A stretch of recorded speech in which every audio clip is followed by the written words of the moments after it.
नमस्कार। तपसराई दोपहर तक में एक बार फिर आपका स्वागत है और मैं हूं दर्शपाल गुप्ता और मेरे साथ हैं वरिष्ठ पत्रकार सतीश वर्मा जी। सतीश जी, आज जम्मू को लेके दो तीन बहुत बड़ी खबरें सामने आ रही हैं। सबसे पहले आज जो साइंस कॉलेज के बाहर जो स्टूडेंट्स जो 1966 में शहीद हुए थे और उनका शहीदी दिवस आज मनाया जा रहा है, वहाँ पे उनको फूल मालाएं की है।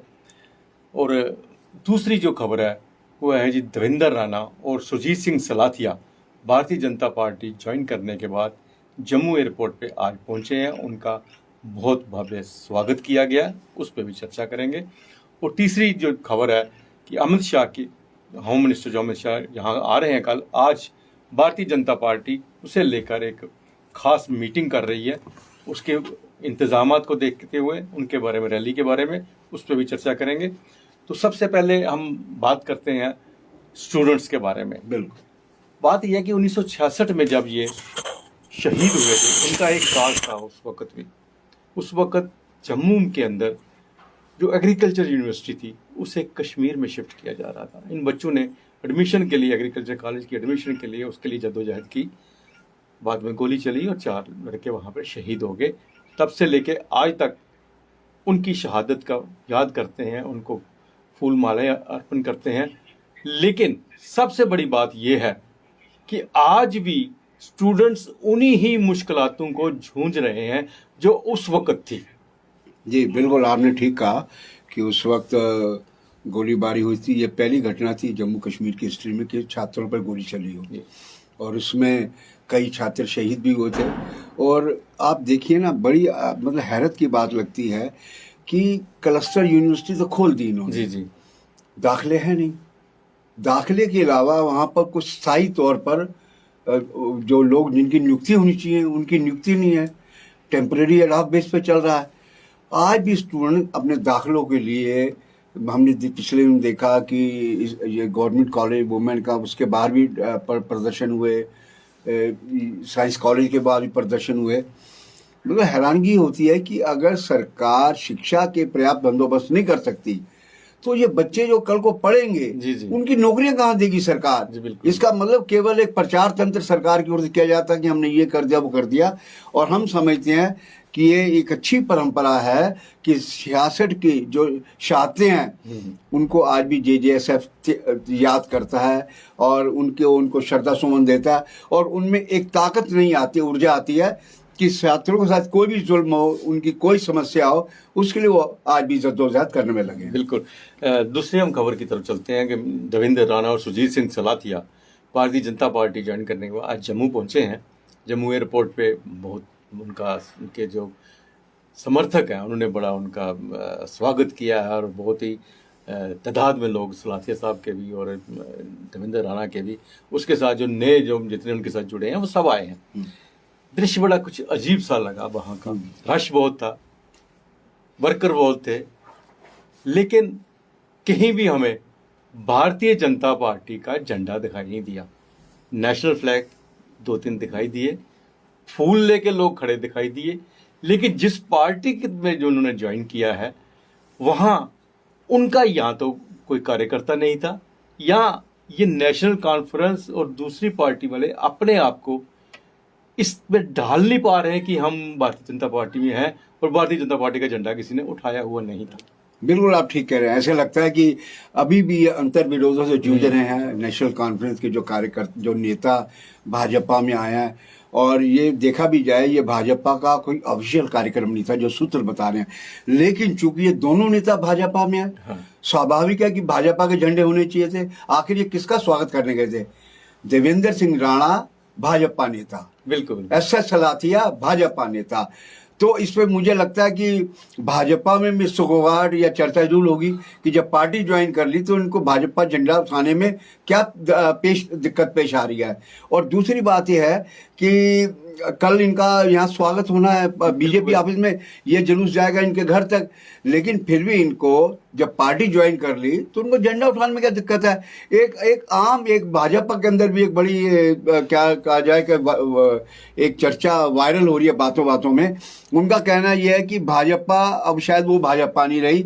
कुछ लोग 41 सेकंड में बीजेपी के वाइस प्रेसिडेंट बन गए, कुछ 41 मिनट में बन गए, कुछ 41 महीनों में बन गए और कुछ एक आध बना 41 साल बाद वाइस प्रेसिडेंट। और देखिए राणा साहब कब बनते हैं, ये सेकंडों में बनते हैं या वर्षों में बनते हैं, इनको क्या जिम्मेदारी आती है। लेकिन भाजपा के अंदर इस बात को लेकर जबरदस्त चिंता और सुगबगाहट है कि ये ना हो कि आने वाले समय में देवेंद्र सिंह राणा कहीं भाजपा को डोमिनेट ना करें। लेकिन इस तरह की बातें भी कही जा रही हैं, जो इन्होंने कहा जम्मू डिक्लेरेशन, उन्होंने साफ तौर पर कहा कोई जम्मू डिक्लेरेशन चलेगा, यहाँ भाजपा का डिक्लेरेशन चलेगा, जो भाजपा आला कमान कहेगा वो बात चलेगी। देवेंद्र सिंह राणा भले कहते हैं जम्मू डिक्लेरेशन, ये सब बेकार की बातें हैं, ये भाजपा नेता खुद चर्चाओं में कह रहे हैं। तो मैं समझता हूँ देखिए बड़ा दिलचस्प होगा, कल ये बीजेपी दफ्तर जाएंगे, उसके बाद आने वाले दिन असलियत बताएंगे कि आखिर इनके अंतर्मन में क्या है देवेंद्र सिंह राणा के और अच्छा सलाथिया के। बड़ी एक मजे की बात है कि हमारे लड़के इसको लाइव कवर कर रहे थे, इस जो उनका एयरपोर्ट से लेकर उनके घर तक जाने का जो था, और बहुत से कमेंट्स आ रहे थे, बड़े बड़े हैरानगी कमेंट्स थे जिसमें से मैं एक दो ही ज्यादा डिटेल में नहीं बताऊंगा, एक दो तो कौन सा युद्ध फतेह करके आए हैं, क्या बात है, इतना जो जुलूस निकाला। दूसरा सबसे बड़ा कमेंट, दशहरा तो आप कर नहीं पाए, वहां कोरोना था, क्या यहाँ कोरोना नहीं है? ये मतलब लोगों की जुबान जो है, जो दबी जुबान है, वो आप सामने आ रही है। इसका मतलब कोरोना प्रोटोकॉल का भी जमकर उल्लंघन हुआ। बिल्कुल बिल्कुल, भाजपा का झंडा तो दिखाई नहीं दिया और कोरोना का भी इन्होंने, अब मतलब हैरत यह है कि आखिर जम्मू एडमिनिस्ट्रेशन कहाँ है, जम्मू पुलिस कहाँ है? अगर आम आदमी शालामार में, मैंने कई बार देखा है कि अगर किसी औरत ने, बच्चे ने मास्क लगा रखा, पुलिस वाले पकड़ के वहां ले आते हैं, कहते टेस्ट कराइए आप। बिल्कुल बिल्कुल। तो इसका मतलब ये हो गया ना कि ताकत के आगे सलाम होता है। बिल्कुल बिल्कुल। तो ताकत तो अभी मिलनी है इनको, और उसके बाद क्या जलवा होगा वो आने वाला समय बताएगा। इसके अलावा बाकी के जो पैसेंजर्स वहां पे आ रहे हैं उनके लिए कितनी परेशानी है वो भी सामने है। तो हम तीसरी खबर की तरफ बात करते हैं, जो अमित शाह जी जो हमारे होम मिनिस्टर हैं वो जम्मू में आ रहे हैं, उसको लेके भारतीय जनता पार्टी ने आज एक मीटिंग बुलाई गई है। अंदर की बात ये है कि उन्होंने के अंदर में मीटिंग बुलाई गई है, उसके बारे में वो पूरी चर्चा करेंगे, इनका कैसे स्वागत किया जाएगा और उनकी रैली कैसे की जाएगी। रैलियों का फिर दौर शुरू हो गया। अब जब रैली का दौर आता था, कोरोना मुंह से अपने आप ही निकल जाता है। बिल्कुल बिल्कुल, आप ठीक है। कल भी हमने पीपी न्यूज लाइन ने खबर ब्रेक की थी कि 24 तारीख को वो भगवती नगर आ रहे हैं, विशाल जनसभा को संबोधित करेंगे। ये भी जो खबर आप बता रहे हैं, ये भी खबर एक ब्रेकिंग जैसी है कि पार्टी के x MLA, x MLC, ex minister, वो सब उनको बुलाया गया ताकि इनकी रैली को लेकर तैयारियां की जा सकें। तो मैं समझता हूं कि बीजेपी की कोशिश है कि चूंकि 370 टूटने के खत्म होने के बाद दूसरा कश्मीर में जो माइनॉरिटी किलिंग, टारगेट किलिंग हो रही है, उन तमाम को दृष्टिगत रखते हुए जम्मू में इतनी बड़ी प्रेजेंस दिखाई जानी चाहिए, उसको लेकर भाजपा उसकी उस रणनीति पे आज मंथन करेगी, विचार करेगी और उनकी कामयाब करने के लिए रैली को उस पर एक प्रोग्राम तैयार करेगी।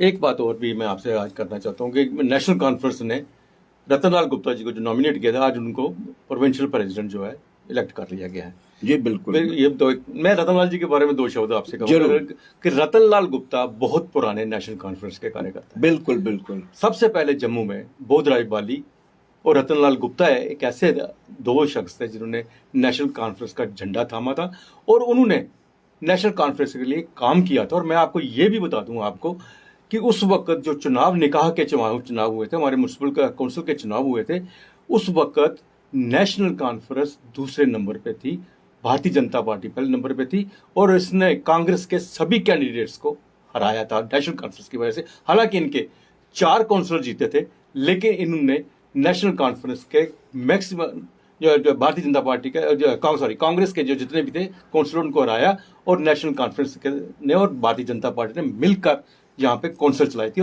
और इन्हें, रतनलाल गुप्ता को, एक ऐसा शरीफ नेता है जिन्हें जिंदगी में वहाँ कभी कुछ खाया नहीं, कुछ लिया नहीं, सिवाय एक टर्म उसे MLC बनाया गया। बिल्कुल ठीक कह रहे हैं। रतनलाल गुप्ता के बारे में एक कमिटमेंट तो है पार्टी के प्रति। वो चाहते वो भी चले जाते बीजेपी में, उनको क्या दिक्कत थी, लेकिन उनकी कमिटमेंट है। एक अपना कहा जाए कि एक उनका पॉलिटिकल कैरेक्टर कि जिस जमात के साथ मैं जुड़ा हूं उसी जमात के साथ मुझे रहना। ये बहुत कम लोगों में आज के दौर में खूबी होती है, जिस प्रकार की रतनलाल गुप्ता जी में खूबी है कि जमात कहीं भी खड़ी हो लेकिन मैं जमात के साथ हूँ। मुझे किसी अपना निजी मफाद के लिए दल बदल नहीं करना, नेशनल कॉन्फ्रेंस बीजेपी में नहीं कूदना। तो ये एक प्रशंसनीय बात है। हम तो कहेंगे रतनलाल गुप्ता के बारे में, इस उम्र, इतनी उम्र होने के बावजूद जी जी वो फिर भी पार्टी का झंडा उठा के अभी भी खड़े हैं। जी। तो ये था तबसरा आज दोपहर तक। बाकी खबरों के लिए आप देखते रहिए पीपी न्यूज़ लाइव। नमस्कार। नमस्कार।